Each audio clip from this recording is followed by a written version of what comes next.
नमस्कार दोस्तों, आज की कहानी बहुत ही रंगीन है। आपको सुनकर मजा आ जाएगा। मैं एक ऑफिस में काम करता था। मैं शादीशुदा था और मेरे 2 बच्चे थे। हमारे ऑफिस में एक लड़की काम करने आई। वह बहुत खूबसूरत थी। उसका नाम रिया था। जब वह पहली बार ऑफिस आई तो ऑफिस में काम करने वाले मेरे सारे सहकर्मी बस उसको देखते ही रह गए। फिर जब से रिया की प्यार भरी नजर मुझ पर पड़ी थी, तब से मानो मैं तो जी उठा था। हमारे दफ्तर के सारे मर्दों में मैं ही तो सिर्फ शादीशुदा था। ऐसे में रिया पर मेरा जादू चलना किसी चमत्कार से कम ना था। पर अब जब यह चमत्कार हो गया था, तब ऐसे में सभी को आह भरते देख मैं खुद पर नाच कर बैठा था।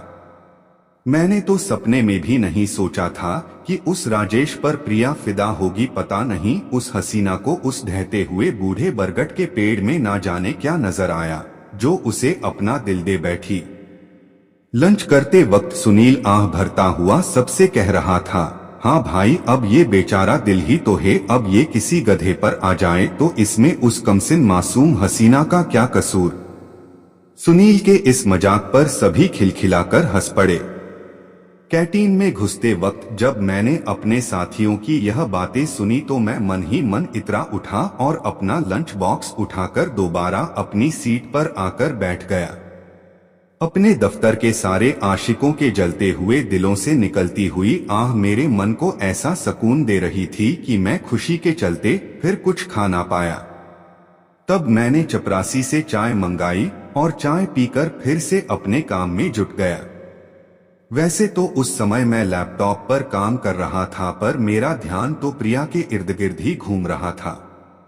सलीके का पहनावा, तीखे नैन नक्श, सुलझे हुए बाल और उस पर मदमस्त चाल। सच में प्रिया एक ऐसा कंप्लीट पैकेज है जिसके लिए जितनी भी कीमत चुकाई जाए कम है। अब तो प्रिया के सामने मुझे अपनी पत्नी की शख्सियत बौनी सी लगने लगी थी। वैसे सुनीता में एक पत्नी के सारे गुण थे और मैं उसे प्यार भी करता था, पर प्रिया से मिलने के बाद मुझे लगने लगा था कि कुछ तो ऐसा है प्रिया में जो सुनीता में नहीं है। शायद मुझे प्रिया से इश्क वाला लव हुआ है, जो शायद उस लव से ज्यादा है जो मैं अपनी पत्नी सुनीता से करता था। इसलिए तो प्रिया मेरे मन में बसती जा रही थी। इधर मेरा प्यार परवान चढ़ रहा था तो उधर प्रिया का जादू मेरे सिर चढ़कर बोलने लगा था। महंगे होटल में डिनर, महंगे उपहार पाकर प्रिया मुझ पर फिदा हो गई थी। जब भी मैं उसकी बड़ी बड़ी झील सी आंखों में अपने प्रति उमड़ रहे प्यार को देखता, तब मेरा दिल जोर से धड़कने लगता था। अब तो सिर्फ इसी बात की इच्छा होती कि ना जाने ऐसा वक्त कब आएगा जब प्रिया की प्यार भरी नजरें मुझ पर मेहरबान होंगी और उस प्यार भरी बारिश में मेरा मन भीग जाएगा। बस इसी कल्पना की चाह में मैं फिर से जी उठा था। ऐसा लगता था मानो मैं उस मंजिल को पा गया हूँ जहाँ धरती और आसमान एक हो जाते हैं। पर सुनीता मेरे अंदर आए इस बदलाव से कैसे अछूती रह पाती। अब उसकी सवालिया नजर मुझ पर उठने लगी थी, पर मैं चुप था क्योंकि मुझे एक सही मौके की तलाश जो थी। रात को सोते वक्त जब कभी सुनीता मेरे नजदीक आने की कोशिश करती, तब मैं जानबूझकर उसकी अनदेखी कर देता। तब मैं तो मुंह फेर कर सो जाता और वह आंसू बहाती रहती। मुझे उसका रोना अखरता था, पर मैं क्या करता। मैं अपने दिल के हाथों मजबूर जो था।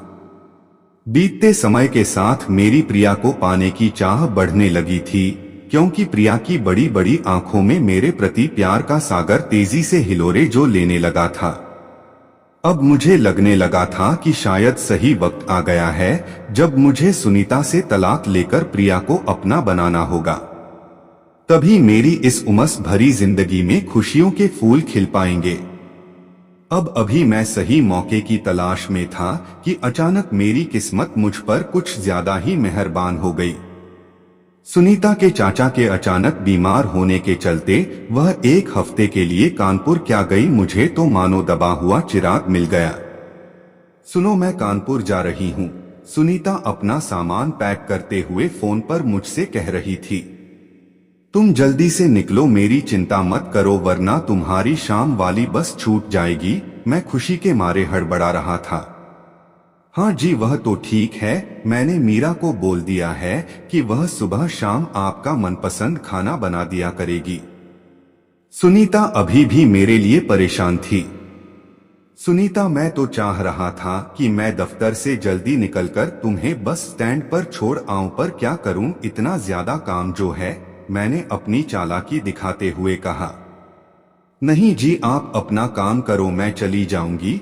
इतना कहकर सुनीता ने फोन रख दिया। सुनीता का इस तरह अचानक चले जाना मुझे एक अनजानी सी खुशी दे गया।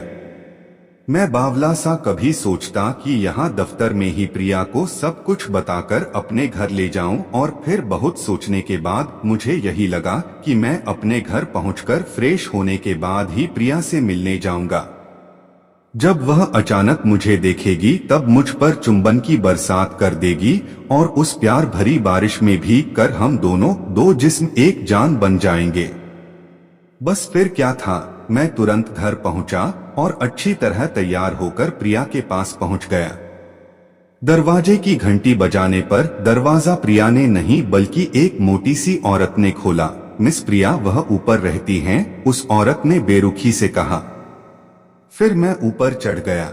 जब मैं प्रिया के कमरे में पहुंचा तब मैंने देखा कि वह किसी गाने पर थिरक रही थी। कमरे में चारों तरफ कपड़े बिखरे पड़े थे और झूठे बर्तन यहाँ वहाँ लड़के पड़े थे। अरे तुम, अचानक मुझे सामने देख वह हड़बड़ा गई। वह क्या है ना, आज मेड नहीं आई। यहाँ वहाँ पड़ा सामान समेटने लगी, फिर उसने सामने पड़ी कुर्सी पर पड़ी धूल साफ की और मुझे बैठने का इशारा किया। फिर वह मेरे लिए पानी लेने चली गई। प्रिया के जाने के बाद जब मैंने कमरे में चारों तरफ नजर घुमाई तो गर्द की जमी मोटी सी परत को पाया। इतना गंदा कमरा देख मेरा जी मचलाने लगा। अब धीरे धीरे मुझे अपनी सुनीता की कद्र समझ आने लगी थी। वह तो सारा घर शीशे की तरह चमका कर रखती है। तब भी मैं उसे टोकता ही रहता हूँ, पर यहाँ तो गंदगी का ऐसा आलम है कि पूछो मत।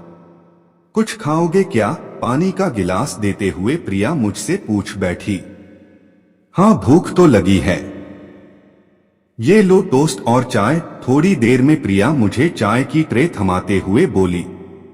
डिनर में चाय देखकर मेरे सिर पर चढ़ा इसका रहा शह भूत भी उतर गया। वह क्या है ना, मुझे तो बस यही बनाना आता है, क्योंकि सारा खाना तो काम वाली ही बनाती है। प्रिया अपना पसीना पूछते हुए बोली। तो मैं समझ गया कि अब तक मैं जो कुछ भी प्रिया के लिए महसूस कर रहा था वह सिर्फ एक छलावा था। मेरा उखड़ा मुंह देखकर तुरंत प्रिया ने अपना अगला पासा फेंका। वह तुरंत मेरे पास आई और बेशर्मी से अपना गौन उतारने लगी। क्या कर रही हो तुम? मैं गुस्से से तमतमा उठा। अरे शर्मा क्यों रहे हो? जो करने आए थे वह करे बिना ही वापस चले जाओगे क्या? इतना कहकर वह मुझसे लिपटने लगी। उसे इस तरह करते देख मैं हड़बड़ा गया। इससे पहले कि मैं खुद को संभाल पाता, उसने मुझे यहाँ वहाँ चूमना शुरू कर दिया। फिर मुझसे बोली, तुम अपनी पत्नी को तलाक दे दो और मेरे नाम अपना फ्लैट कर दो, फिर देखो कि मैं तुम्हें कैसे जन्नत का मजा दिलाती हूँ। इतना कहकर वह मुझसे लिपटने की कोशिश करने लगी। प्यार बिना शर्त के होता है प्रिया, मैं उस समय सिर्फ इतना ही कह पाया। आजकल कुछ भी मुफ्त में नहीं मिलता मिस्टर, हर चीज की कीमत होती है और हर किसी को वह चुकानी पड़ती है। इतना कहकर प्रिया जोर से हंस पड़ी। प्रिया के प्यार का ये घिनौना रूप देख मैं टूट सा गया और उसे धक्का देकर बाहर आ गया। हारी हुई नागिन की तरह प्रिया जोर से चीखते हुए बोली, राजेश मेरा डसा तो पानी भी नहीं मांगता, फिर तुम क्या चीज हो? और मैं अब तक अपनी कार में बैठ चुका था और मेरे सिर से लव का भूत उतर चुका था। मैं जल्दी से अपने घर की ओर चल दिया, क्योंकि हमसे बहुत बड़ी गलती हो रही थी। इसलिए दोस्तों, इस कहानी से हमें सीख मिलती है, अपने फैमिली के साथ रहे और खुश रहे, दूसरे नारी के साथ गलत संगत में ना पड़े। तो दोस्तों यह थी आज की मोरल कहानी जो यहीं पर खत्म होती है। ऐसी ही मजेदार कहानी के लिए हमारे चैनल को सब्सक्राइब जरूर करें।